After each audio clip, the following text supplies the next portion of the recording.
there are a large number of the people in the village who need to go to Goregaon, Delhi and wherever. There are students who go to colleges. Tajnagar ગામની અંદર ઘણા બધા લોકો એવા હતા કે જેને રોજ પોતાના ધંધા વ્યવસાય કે ભણવા માટે આસપાસના ગામમાં જવું પડતું હતું. દિલ્હી છે, રેવર છે અને ગોરેગાંવ છે. Till now we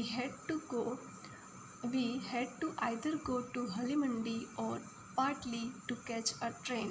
Both stations are 6 kilometers away from Tajnagar. એ લોકોએ બાજુના બીજા દિલ્હીને ગામમાં જવા માટે બાજુના ગામના રેલવે સ્ટેશને જવું પડતું હતું, જેનું નામ હતું હલીમંડી અને પાટલી. એક તરફ હલીમંડી આવેલું છે ને એક તરફ પાટલી આવેલું છે.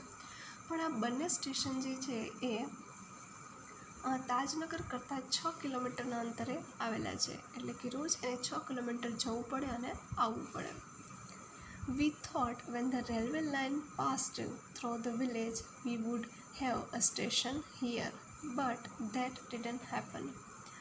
અમે લોકો એવું માનતા હતા કે અમારા ગામની અંદરથી જ્યારે રેલવે લાઇન પસાર થાય છે, પાટા પસાર થાય છે, તો અમારે પણ એક રેલવે સ્ટેશન હોવું જોઈએ, બટ ડિડન્ટ હેપન. પણ આવું કંઈ બનતું નથી.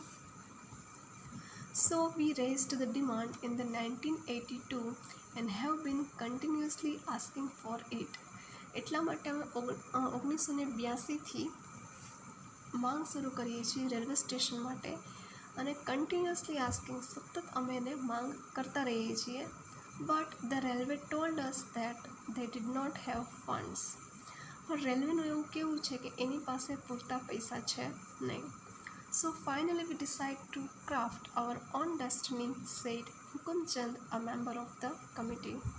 એટલે ફાઇનલી અમે લોકોએ નક્કી કરી લીધું કે અમારે અમારું નસીબ છે એ જાતે જ ઘડવું પડશે. ક્રાફ્ટ મીન્સ ઘડવું અને ડેસ્ટિની મીન્સ નસીબ. કમિટી બનાવેલી હતી એની પૈસા કલેક્ટ કરવા માટેની. એના એક મેમ્બર છે હુકુમચંદ. એ આવી વાત કરે છે કે અમે નક્કી કરી લીધું કે હવે અમારે આ અમારું કામ છે જાતે જ કરવું પડશે. As a result, the panchayat passed a resolution in 2008. આ બધી વસ્તુના પરિણામે 2008ની અંદર તાજનગર ગામની ગ્રામ પંચાયતમાં એક ઠરાવ પસાર કરવામાં આવ્યો. રેઝોલ્યુશન મીન્સ ઠરાવ પસાર કરવો. Saying that since the railway was not able to build a station for them, they would do it for themselves and with their own money. જ્યારે રેલવે છે એ આપણા માટે રેલવે સ્ટેશન બનાવવા માટે સક્ષમ નથી, ત્યારે ખુદ આપણે આપણા પોતાના પૈસાથી આ રેલવે સ્ટેશન બનાવવું પડશે.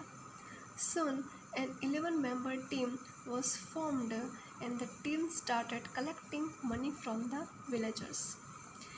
જલ્દીથી એક 11 જણાની ટીમ બનાવવામાં આવી કે જે ટીમના મેમ્બર જે છે એ ગામમાંથી લોકો પાસેથી પૈસા કલેક્ટ કરવાનું કામ કરે છે. On 7th January 2010, as a result of their efforts, the first railway line in the country on which the railway did not have to spend a single rupee started operation. આમ 7 જાન્યુઆરી 2010ના રોજ આ પહેલું એવું railway station છે ભારતની અંદર કે જેની અંદર રેલવેએ એક સિંગલ રૂપી એક પણ પૈસો આપ્યો ન હોવા છતાં પણ આ રેલવે સ્ટેશન બનેલું છે લોકોના પોતાના પૈસાને કારણે. તો 7 જાન્યુઆરી 2010ના વર્ષની અંદર આ રેલવે સ્ટેશન છે એની શરૂઆત થાય છે. આ પહેલું સ્ટેશન એવું છે ભારતની અંદર કે જેની અંદર રેલવેએ એક પણ રૂપિયો આપ્યો નથી છતાં પણ આખું રેલવે સ્ટેશન બનેલું છે. તો આ હતો આપણો પહેલો topic, tracks to Tajnagar. Clear?